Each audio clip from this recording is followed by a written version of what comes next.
Thanks for listening to eCommerce Australia. A quick note to let you guys know I run my own e-commerce SEO agency in Melbourne, and we'd love to work with you and your brand in growing your organic traffic in 2025. We have a small but select and elite team. Click on the link in the show notes below to start your complimentary free audit. No obligation, just great advice.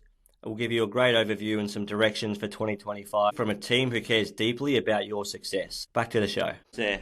All right. Welcome to another episode of eCommerce Australia, joined today by an e-commerce legend in Iain Calvert. He runs a coaching group called Boom Coaching, coaching many of the best and brightest e-commerce SMBs. But yeah, looking forward to Iain, someone that I've wanted to have on the podcast for quite some time. He does a lot of great posts on LinkedIn. Definitely give him a follow, and you'll not miss any of his fantastic insights and unprovoked e-commerce tips, as he likes to call it. So, mate, a big eCommerce Australia welcome to the podcast. Well, thank you very much for having me, and thank you for the compliment. The check is in the post. Thank you, mate. No, it's as I said, you do post a lot of great tips for e-commerce businesses and small to medium businesses in that e-commerce space on LinkedIn, and I think that's where we first connected, and then we've met at a couple of industry events since. And firstly, you've got hosting a panel coming up in the next couple of weeks for Retail Fest in Melbourne. Are you looking forward to doing that? Yeah, I love them. I love the live events, and I really like supporting them and being involved with them because I've met so many good people at these events. So like when Shopify used to do them, it was amazing. Just the amount of people you meet. I highly encourage anybody to go to those events, particularly Retail Fest as well, up on the Gold Coast. I think it's in May this year. Yeah, you get to meet some great people. It's awesome. It's really interesting. I'm actually quite into meta trends. Not meta as in like the advertising platform, but it's kind of like global trends of what's sort of like happening. And one of those trends of an aggregated report of all of these reports that kind of go out is that people want real life experiences. There's more value to them rather than essentially what's happening digitally, all these posts on TikTok, etc. and stuff like that. They don't get valued as much. Whereas if you go and see people like face to face, it's essentially intangible. And I spend a lot of time and effort and money sort of like going to them. I encourage other people to as well. Also, thank you for giving a shout out to the Unprovoked e-commerce tips. Can I just give you a little bit of the history about where they came from? Please do. So I started working for myself about 6.5 years ago after I left SiteGround, where I was the CMO, the Bulgarian web hosting company. Bit of a random sort of like tangent, but basically I've gone from working in big sort of like teams to intentionally working for myself. I read this really good book called Company of One, where it's all about not just not being a freelancer, but not being big for the sake of being big. And it made a lot of sense to me based on my experience. The thing was, I would sit at my desk and I'm sort of like doing work, and I would work out something, and I'd have this little like moment where I'm like, hey, this is really cool. I've worked out what to do, and I'd had nobody to turn around and sort of like tell it to. So I was like, I'm just going to start punching these out on sort of like LinkedIn. I just want to sort of like share them, and they just seem to go really well. The feedback I get is they're genuine rather than just regurgitating all the other stuff that's out there, because there seems to be this bit of an echo chamber that happens that, if some SaaS business is launching like a loyalty program, everybody just starts talking about loyalty and they kind of run out the same things. Whereas because I'm very hands-on in e-commerce businesses, ad accounts, inventory tools, working directly with sort of like founders, you kind of see the stuff that lots of people are facing, and then you kind of solve that problem. And I figure if, the brands that I work with are having it, then why not sort of like share it? And I can do it because I can do it anonymously, because I'm not particularly open about the clients that I directly work with. And I feel that sharing of that knowledge for everybody else of like really what's kind of like going on has a huge amount of value. It also it's not an original idea by any shape or form. So, Mark Williams Cook from like SEO land, I'm assuming. Yes, yeah. So he has unsolicited SEO tips, and I've worked with Mark in the UK and stayed in touch. I just messaged him and said, hey mate, do you mind if I do something similar, but I'm just going to call it Unprovoked, and it's going to be on e-commerce? He's like, yeah, absolutely, sort of like go for it. And the reason I bring that up is that I've always tried to do things be as original as possible, and I've realised that actually you can build stuff off what other people have done. But you kind of make it your own, not like copy and paste sort of like directly. And the like events I've found by posting on LinkedIn, the amount of people that I have met got work from or learnt from has been completely immeasurable, and I wish more people actually did it. So anybody listening here, this is your note to start posting stuff on LinkedIn and essentially get over yourself, and don't worry if you think you're going to be wrong or what have you. It leads to some amazing places, particularly if you want to work for yourself. It's where I get a lot of my clients from. Really? Okay, that's fantastic. Sometimes I see like LinkedIn, there's a lot of, there's a whole community on LinkedIn.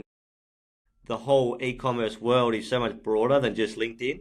But it's interesting that because you post quite regularly and you do videos as well, that those videos sort of cut through and resonate, and you pick up a bit of work from that. So, yeah, as I said, I always hang around and make sure I watch them because, like I touched on off the top, your hands are dirty, you're in there teaching and consulting and have access to sort of over 30 to 40 different brands that are all sort of underneath that Boom Consulting, or the Boom Coaching group, I should say. So you're seeing what's working from small to medium businesses, and so I think it's really valuable. Thank you.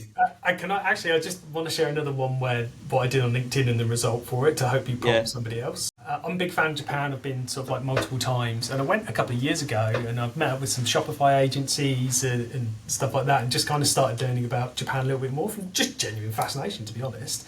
And I discovered that there's some crazy stat. I think it's about 50% of all e-commerce transactions in Japan end in a 7-Eleven. So basically, somebody will find the product online that they want to buy, put it into their basket, order it.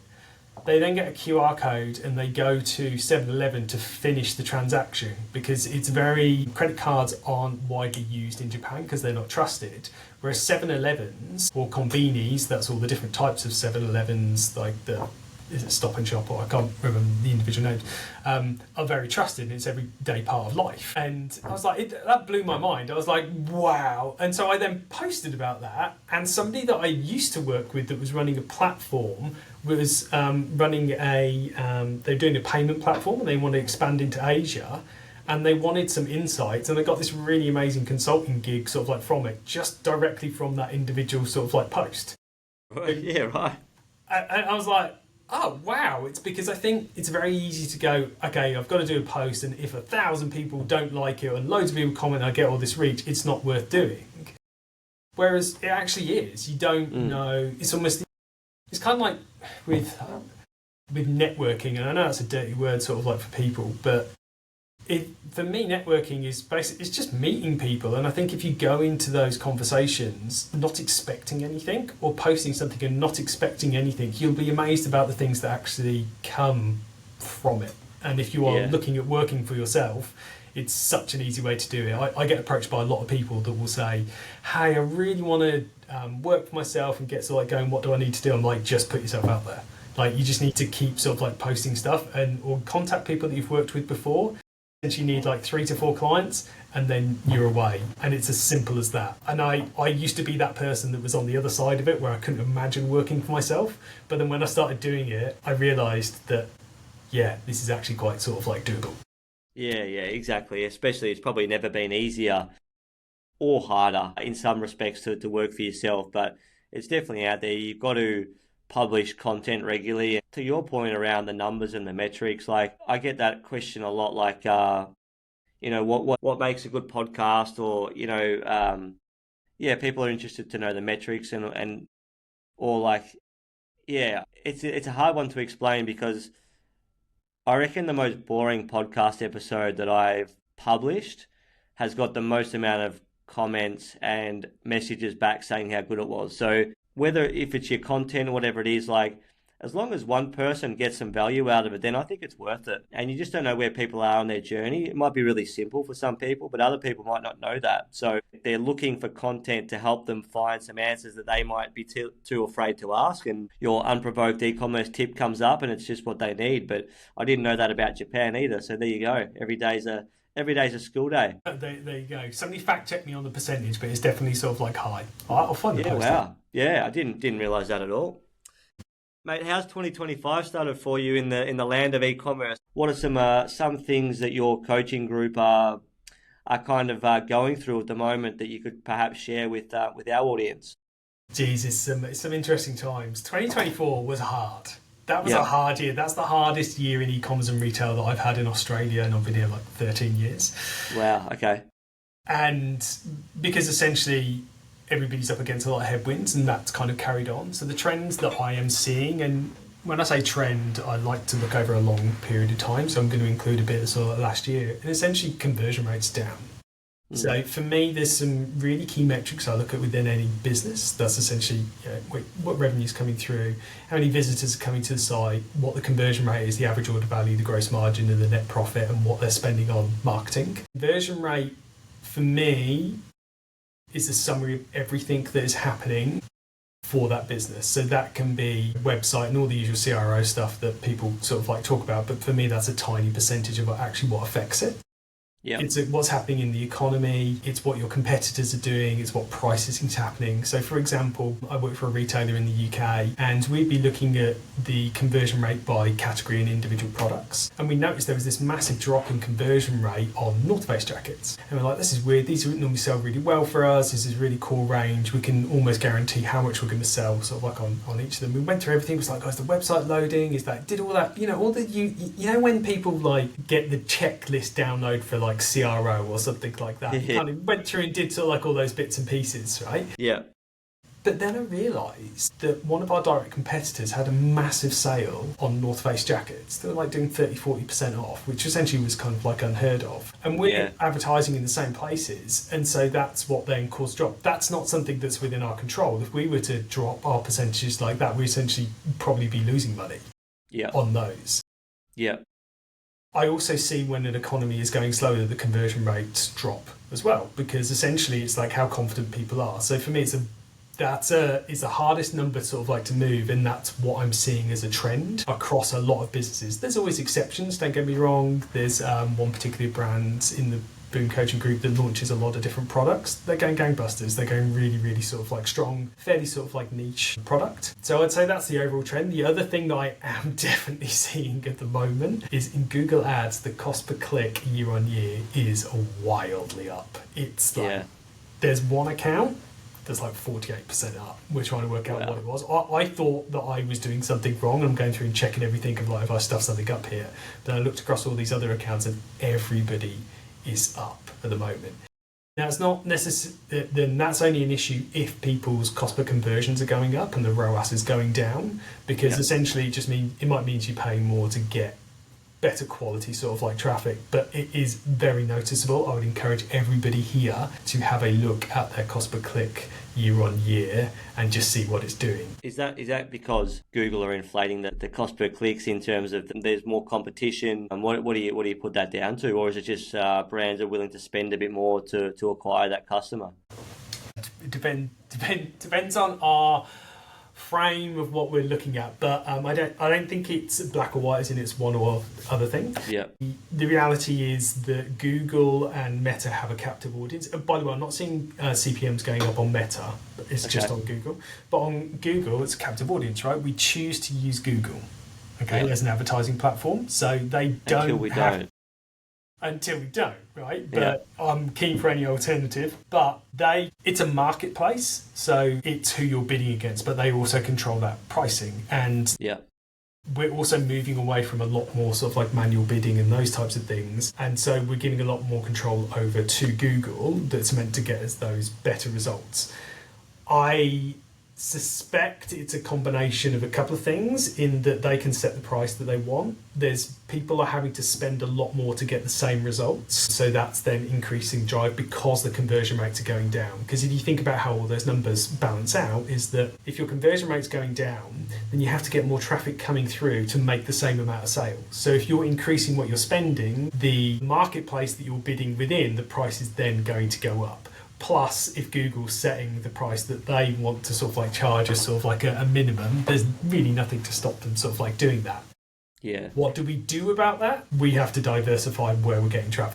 So if Google Ads are working for you, then it's a bit of a no-brainer doing SEO and nailing sort of like that, which I know you probably want to talk about sort of like a little bit. And this wasn't predefined. This was just genuinely what I believe is like if Google Ads are working for you, then you really kind of get in there and nail SEO.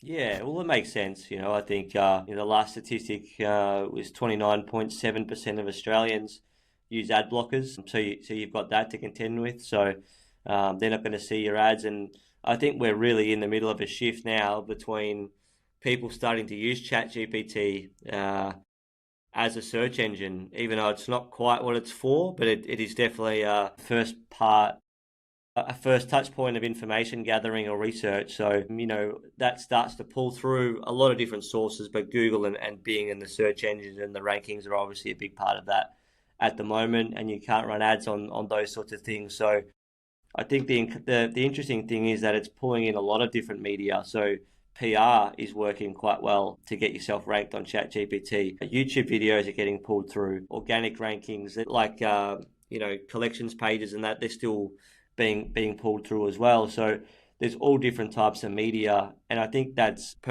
my opinion in terms of you need to be doing YouTube videos, you need to be doing good SEO. Google Ads definitely is a place for it. Meta Ads, it's all, the answer is you should be doing everything, which is not what people want to hear because there's just so much to do. But yeah, I do think SEO is going to have another golden era in terms of Chat GPT SEO. I'm sure within 12 months there'll be 100 agencies that are just specialize on AI SEO. I think it's probably a little bit early to come out and call yourself an expert just at the moment, but I think it's not going to stop people doing it though, is it? Exactly, 100%.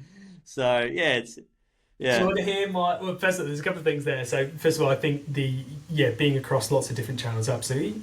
The trick is getting the right mix for each business. Yeah. And there's no one formula that kind of works. Like some people, I've got a client that 80% of the spend goes on Google Ads and 20% on Meta. And then I've got other ones that go a different way. The trick is finding that right balance depending on people are searching for stuff, sort of like, or what have you. Look, we've got to talk about AI in some way, shape or form, haven't we? And I want to share my analogy on what I think is happening with AI at the moment. Nice, yeah.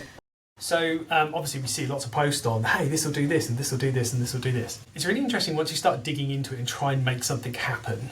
Right? Some things you can do, like for example, I find ChatGPT really good for in Google Ads. If I've written a load of short headlines and I need 5 long headlines, which essentially repeating itself, bang, it kind of does that. It's really good at analysing data. I can put a data set in, I can ask it questions, it churns stuff out. Awesome, good times. There's lots of stuff that it won't do and it can't get sort of like close to. But there's like, hey, you've got to go do this, you've got to go do this, and it can do this, and you're going to lose your job and all these other bits and pieces. Yeah. I describe it as like teenage sex. Bear with me. Right, okay. So when you're a teenager... This is going to be a headline clip here. I can feel it. When you're a teenager, everybody's talking about it. There's very few people actually doing it, and nobody is doing it well. Fair enough. As of March 2025, now this could change sort of like tomorrow because yes, it is evolving sort of like quite quickly. But another example is I did a talk in Sydney last month and I needed to put together sort of like a presentation. I had exactly what it was going to be, but I know it'd take me 3 or 4 hours to put it sort of like together, and I was a bit pressed because I was going on holiday sort of like the following week. So I'm like, okay, I've got this heuristic at the moment where I say, whatever I'm doing, can I use an AI tool to do this, or can I sort of like find something? And so I'm searching for AI tool that will make a presentation for me. Okay, should be a pretty sort of like straightforward thing to do. It's giving it all the chat. Yeah, you can put this together really quickly. Just do it. So I pay my $60 or so, like what have you, and I put sort of thing in. Horrendous, like absolutely horrendous. Not even sort of like close. Now, I'm sure if I spent more time putting it all sort of like together and working out all the bits and pieces, but I had a bit of time that I needed to use, and essentially the whole pitch with AI at the moment, or generative AI, is that it will speed things up sort of like for you. About an hour of fiddling around this thing, I was like, stuff it, I know I can get this done in an hour if I just do it the way that I'm kind of like used to doing it. So I'm sure it will get there, but I suppose my message to e-commerce people listening is that if you think you're missing out on all of these things, it's like teenage sex. Yeah, no, it's a fair point. And I agree, rubbish inputs in, you get rubbish inputs out. If you're trying to create, and I've seen this firsthand, you try and create an SEO blog and you just say, hey, write us a blog about this, this and this, it's garbage. And it just doesn't work. If you spend an hour prompting it and going through the right sort of conditioning format, then you're going to get a better result. But it's still, in my opinion, it just doesn't beat that authenticity of the expert providing and showing that they are the expert with Google's best practice of, experience, expertise, authority, and trust, sticking to that principle, building some authenticity, writing a well-written blog that's going to enhance that user experience, put some real love and care into it, and people are actually going to spend the time to read it. Then you can do a couple of videos around that, which can then go to to YouTube and post them as shorts. You can go to Instagram, TikTok. You can do all of that sort of stuff. So yeah, I think you're right. ChatGPT, everyone's using it, but I don't think it's not where everyone's saying that it is just yet. Well, it's interesting, isn't it? Because essentially, if we look at technology, what technology does, it amplifies or speeds up what's already there. Yeah. So as you say, rubbish in, rubbish out, right? Whereas if you know the subject, you know what you're looking for, you know the right questions to ask, say from a data set, or let's say you're writing about schema markup on pages for Shopify or something like that. If you know what you're talking about, you can ask the right questions and prompt, but you have to know that, right? Yeah. So it's accelerating your expertise sort of like already, which is that's a good thing, right? And that's essentially how it is. It's not going to do your job for you. Yeah. Well, it's like Canva. I think that's the best analogy that I've heard. Is like when Canva come in, all the designers were going to lose their job, and I can tell you, my Canva work is as bad as anyone. Like, no designer is losing their job because I've got access to Canva. I just am horrible at it. So, it does make things easier, but that still doesn't mean that I've got good taste when it comes to design. I'm not creative at all. There you go, that's it. Mate, what are some of the pillars of a successful e-commerce business you've had? How long has the coaching business been around for? Oh, a couple of years now. Couple of years. I actually started off doing individual courses, like training people on sort of like specific things. But I found what people would do is they would buy a course, but they wouldn't actually use it and engage with it. And I'm like, I'm kind of here to help people, so that's a bit sort of like pointless. So why don't we do it as sort of group calls and then do it sort of like with one-to-one sessions and stuff like that. So it's been in that carnation for about a year and a half. For that. Yeah. So you've been coaching for, let's say, 3.5, 4 years. What are the traits of the successful people that are in that coaching program? Obviously, if they're in a coaching program, that's going to ensure that they're much more leveraged and they have a lot more information and more chance to succeed. But what do you find are the pillars of a successful e-commerce business after coaching, have to be over 100 different e-commerce businesses? So there's two questions there, right? There's what is a successful pillar of a person doing it, and then within the actual sort of like business. So within the business, you have a good product. Yeah. That's really the main sort of like driver, right? So I have this saying is that I can't polish a turd, but I can roll it in glitter. And right. So I haven't heard that. It's good. Right? Because, marketing is rolling it in glitter, right? Yeah. Whereas really good marketing and a really good business is that the product has been developed with a specific person in mind, whether it's a commodity product like, I don't know, a perfume or a skincare or whatever, but it's been branded in a way that appeals to a certain person or a certain type of person.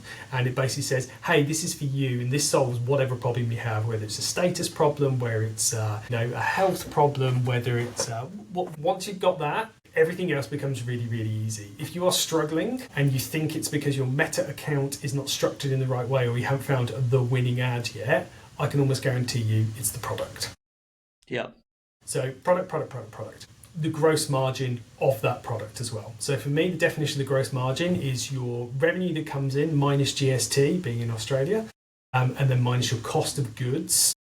So how much it costs to make it, and then any other variable costs. So that will be, let's say you get it made in China and then it's shipped over to Australia. There's a freight charge that you're paying there. Also, like any Shopify fees or Afterpay fees or what have you. You need to have a good gross margin there, because that will give you enough fat to be able to advertise and do all the other bits and pieces. I've looked at some businesses where their gross margin is like 30%, which basically means they've only got 30% left to pay for everything else within the business, like themselves, and that is a very difficult battle. Yeah. So that's a very, very key one. I would say the other main pillar is the people that do really, really well are the people that do stuff. They don't plan and talk about it and worry if it's going to be the right thing and da-da-da. They just do stuff. So like one of my clients that I've worked with for a long time, managed to pay off their mortgage and all these other amazing bits and pieces that really kind of like changed their life. He said to me once, Ian, I don't think, I just do stuff. And he really does. It's annoying sometimes, to be honest. Like, why are you doing that? That's a terrible idea. He almost, because he's doing so much stuff, he hits the target every now and again, and it goes sort of like really well. Whereas if you're constantly worrying about something and you're not doing it, you just don't get anywhere. So the people that are going in and executing and doing stuff are the ones that really, really succeed, basically. Yeah, and you get some data on that too as well, right? Like you know, the more you test, the more data you get, the more feedback you get, the more you can correct that course. No, this is the thing. It's not testing. They are not testing stuff. They are not going, hey, we're going to try this because of this. They just go, I've had this idea, I'm going to go do it. And it's common across all entrepreneurs. Yeah. They are just like bang, bang, bang, bang, bang, bang, bang. In any successful business I've worked in, there's two people. There's the entrepreneur that's like bang, bang, bang, bang, bang, let's go and do this. Like one of my bosses once said to me, I need quicker than quick wins. Because it's like stuff. But then you have this other person within the business that is more methodical and will make sure stuff that is executed once they've found that market fit. And then they can start sort of like scaling up a bit more. But I don't know whether this is a pillar. For me, I call this kind of like a principle. And this is what somebody in the Boom coaching group said to me, which honestly made my heart sing as a coach. I'm essentially showing them the key numbers that they need to look at. So like the gross margin, sessions, average order value, net profit, and what they're spending on, sort of like advertising. And there's a lot of information that goes around in the particularly e-commerce industry, and I suppose any sort of like industry. It's like, we've got the secret. This is the secret. If you do this, millionaire. Like this ad, millionaire. Right? And it's easy to get hooked in on that stuff. I still get hooked in on it sometimes. So I'm looking at it, I'm like, oh yeah, we'll go and do this. But I know that it's all about the context of the situation for that individual business. Every business is as individual as each human being. So just because one thing works for you doesn't necessarily mean it's going to work for me. It's like, I love surfing. I don't understand why everybody doesn't spend all of their spare money going surfing in all their own spare time. It makes me really happy. It's like, why isn't everybody else doing it? It's not right for everybody else.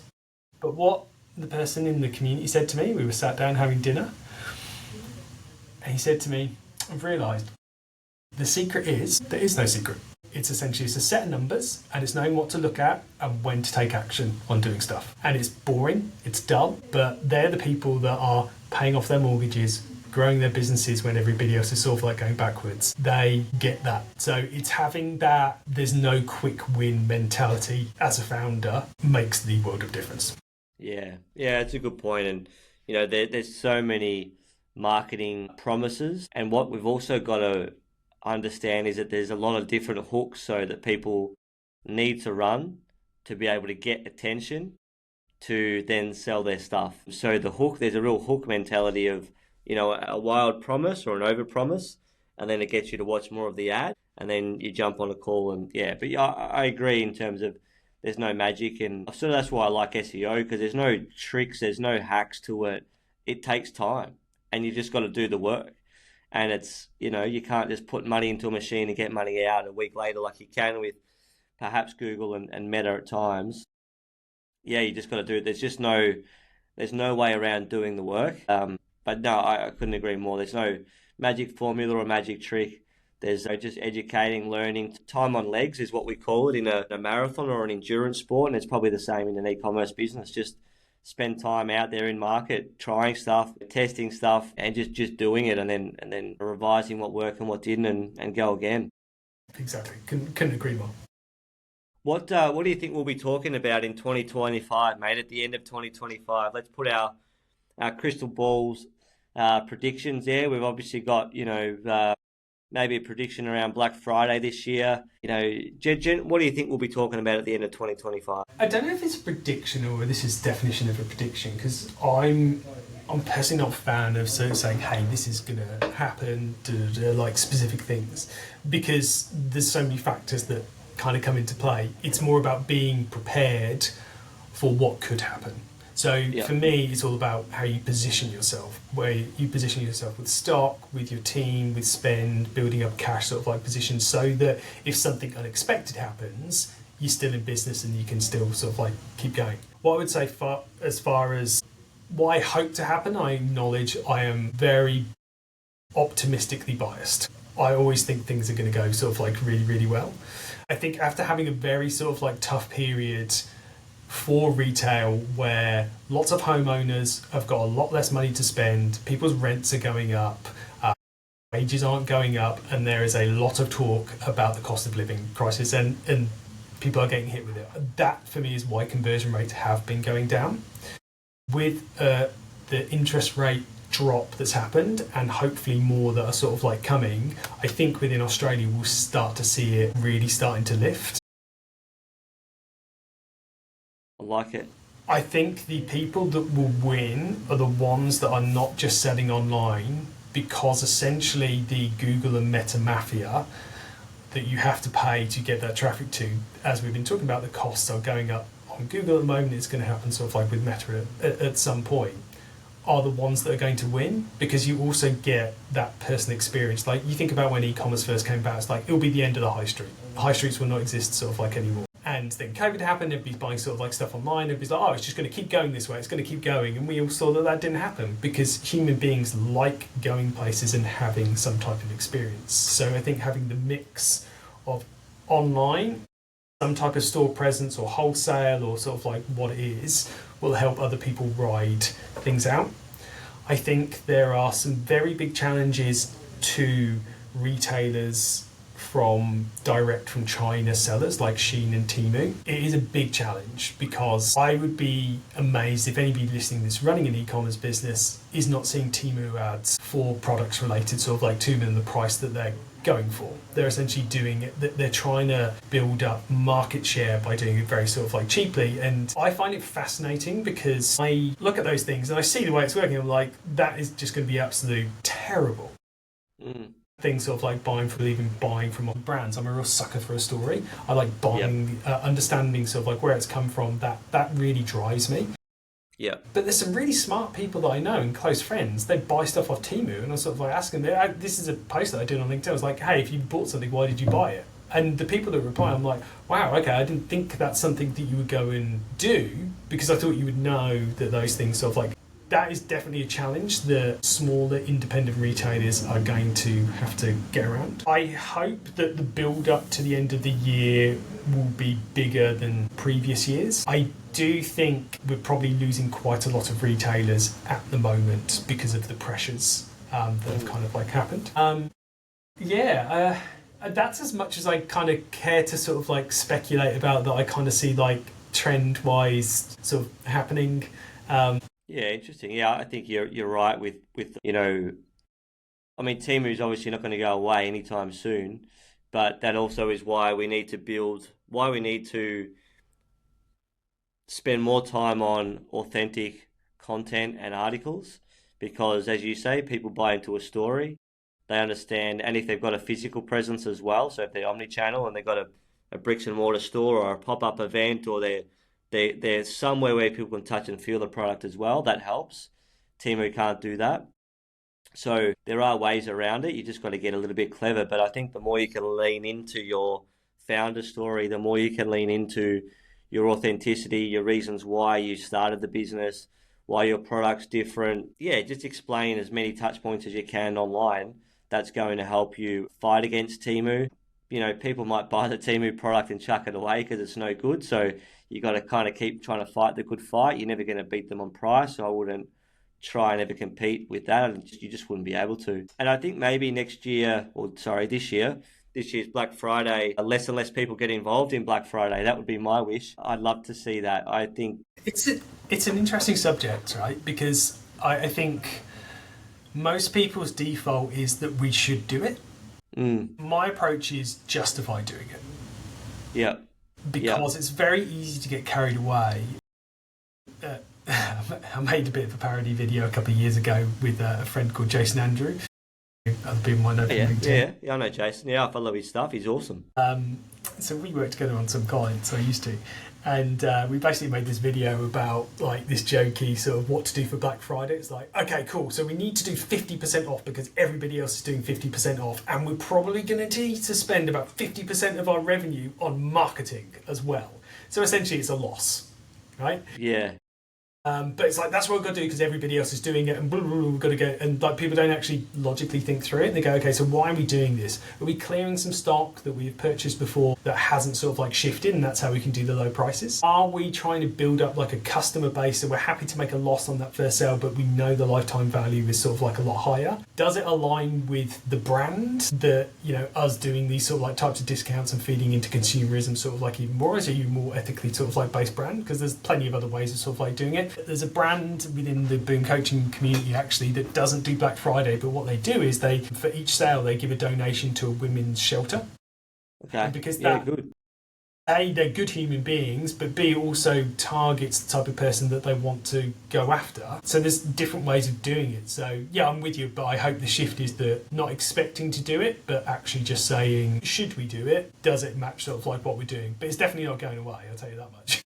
Definitely not going away. No, it's definitely not going away. I think the key, if you think about relationships and your relationship with your customer, or even, you know, relationships romantically, the biggest, I'm probably going in areas I shouldn't go into, but the biggest areas of breakdown is around communication.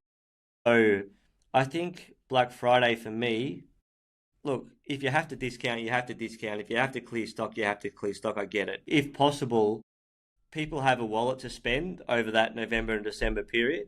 They're going to spend it. They're waiting to see if you go on sale. If not, doesn't mean they're not going to spend it.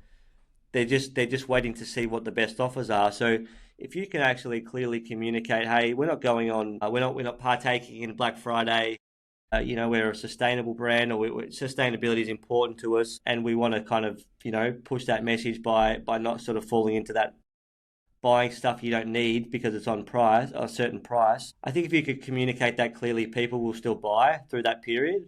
They have a wallet to spend, and they're going to spend it in November and December. They're trying to get some deals. They're trying to make their money go as far as possible. But if you've built good brand loyalty, brand advocacy, built good story, they understand why, and they want your product, they're going to buy it anyway. That's my. Yeah, and look, just on discounting, I'd like to cover that because I think it's really important for e-commerce retailers. You want to set your forecast of the targets that you're aiming for, and you discount if you're not hitting them. You don't go, hey, we have to do this, unless you're a discount brand and that's the way you approach things. You buy products specifically for Black Friday and you want to do that. It's just because other people are doing it doesn't necessarily mean you've got to do that. But also don't go the other way where it's like, we will never discount. Oh no, that's just completely against it, and some will go bust. You essentially need to turn that stock, and when the economy is slow, essentially the economy is slow because inflation's been going up. Hey, guess what happens if you discount your products? Inflation actually goes sort of like down. It's the way that it sort of like works. That's the way the economy is designed sort of like to run, and you want to keep turning that stock. So discount if you need to. Don't discount because you think you have to and everybody else is doing it, which is why gross margin is one of the absolute key numbers, because it will tell you if you're just making sales without making any profit whatsoever. So you want to be looking at that number weekly. If anybody listening to this wants a template of how to track that, then just hit me up. I will send it to you as a service to the Australian e-commerce community. Oh, you're a good man. We'll even put that in the show notes as well. A link where they can find that as well, mate. That'd be awesome. Have you got a controversial opinion about e-commerce that you can leave us with? I want to say publicly. Yeah. Yeah, don't get cancelled. We don't want to get cancelled. Controversy is good, right? Plenty of people will comment. Cancel, not so good. Fine balance, right? Yeah, look, attribution is just a guess. It's a fancy word for a guess. Anybody not quite across attribution is basically where a marketing platform claims how many sales it's made. So you put $10,000 into Google and it says, hey, we've made $40,000 of sales. And then you go and look at Meta, and Meta says, hey, you've put $10,000 in, you've also got $40,000 of sales. And then you look at Klaviyo, and Klaviyo says, hey, you spent $500 a month and we've made $40,000 of sales. And then you look at your SEO organic report, and that's made $20,000 of sales as well. So what does that come to? Like 160, let's just sort of like call it. So it's claiming $160,000. My on-the-spot maths isn't sort of like great. But actually the revenue you've got is $100,000. And you're like, okay, so I added these all up, you're claiming this, and that doesn't sort of like tie up. That's essentially attribution, because of each of these platforms is saying, hey, we've done really well, give us more money and use us sort of like more.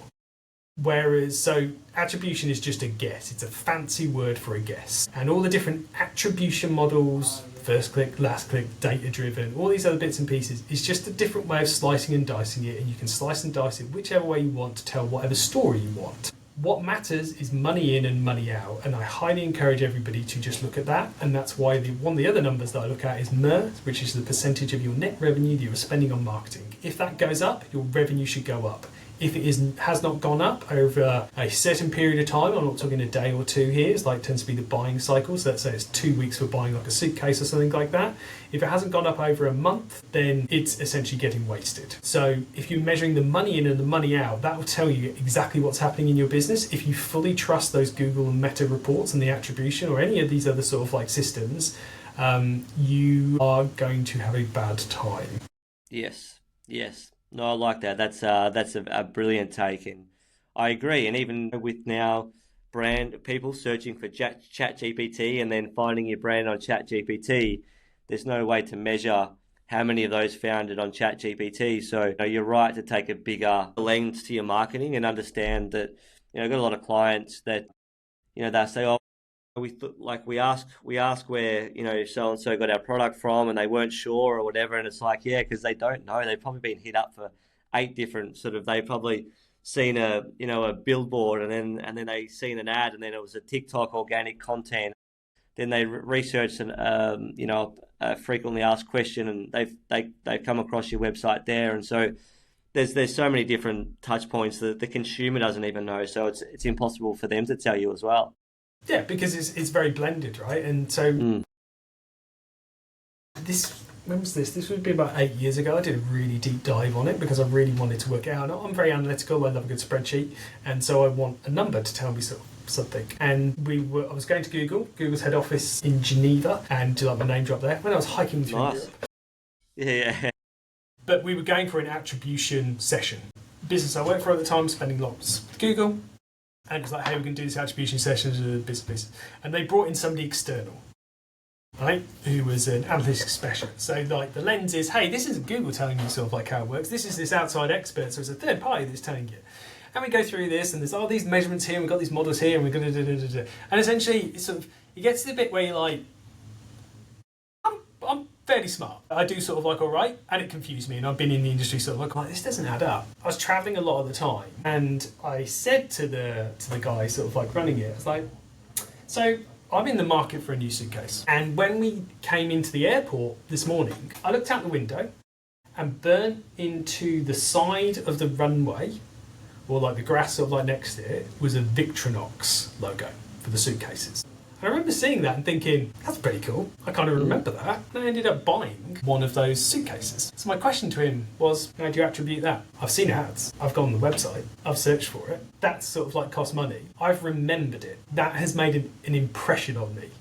A genuine impression. If you actually have a definite impression, it's like, oh wow, I've remembered that. It's not an impression as you and I know it within sort of like ads or like a search ranking or something like that. It had that. So attribution is trying to measure the way that I feel. Yeah. Because the way I feel dictates the actions that I then take. Yeah, interesting. Yeah, no, I agree, and that's why above the line marketing should really be looked at for e-commerce businesses because, it's probably pretty cheap right now. Whilst we're all trying to measure our marketing across every single touch point across Meta and Google.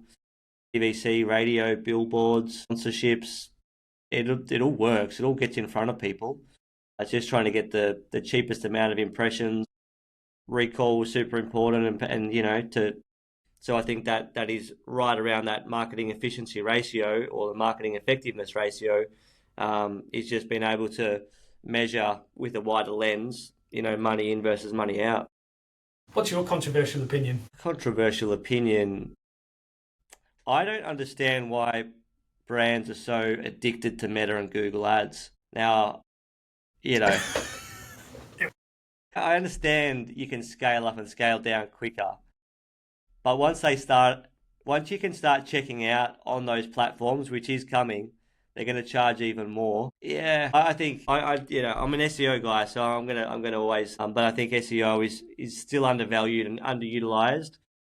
People have had bad experiences with SEO agencies, and they are very shy to reopen those conversations again.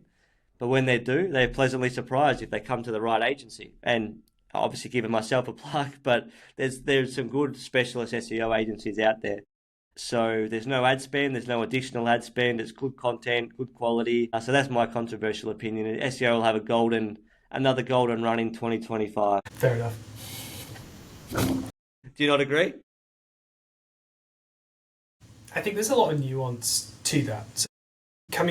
I started in SEO. I started as a website designer, didn't get paid enough, became a website developer because they got paid more, wasn't a great web developer, got into SEO, things took off. That's where my marketing career sort of like went from.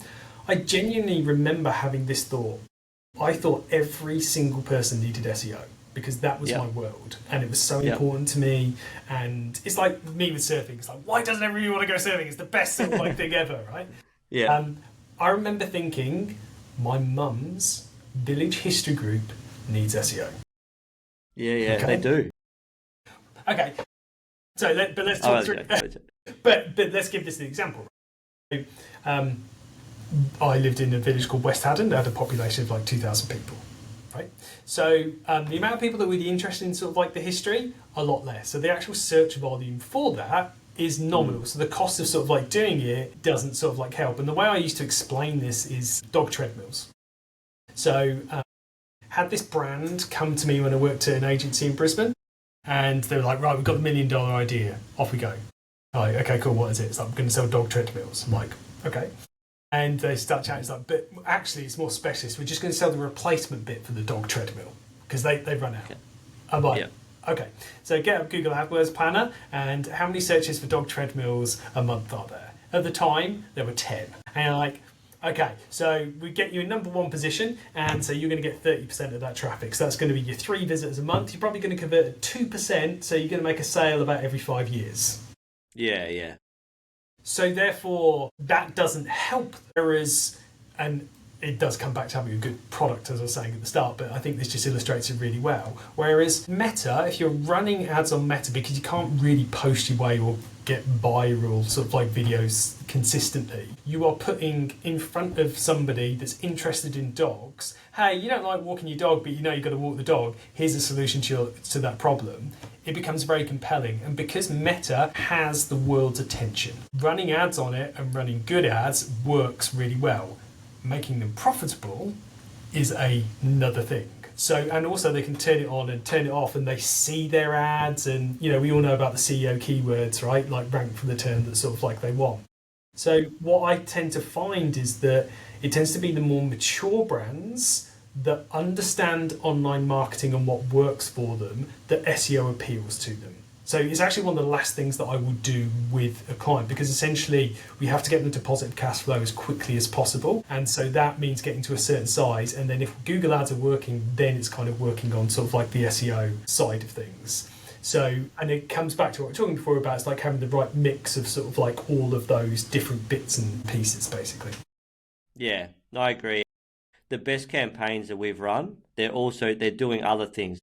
SEO is not the only channel. I think, 100% right. There's plenty of brands that I have declined because it's not right. I always put it, if you've got an awareness problem, like the dog treadmill example, you've probably got more of an awareness problem. If people aren't searching for what you do, no one knows it even exists, then SEO is not the right strategy. For sure, go ahead, do Meta, do Google. Where I'm coming from with that last point was more so around, they're spending 80, 100 grand a month on Google ads, maybe spending 20, 30, 40 on Meta, and they don't bother with SEO. There's just a massive hole. That's good, because that's where an agency like mine comes in and goes, listen, we just got to fix this part up, and everything's going to improve and going to live. Yeah, that's where SEO is important. And I think building blogs and articles, or writing blogs and articles, I think it's over 60% of all search is 4 words or more now.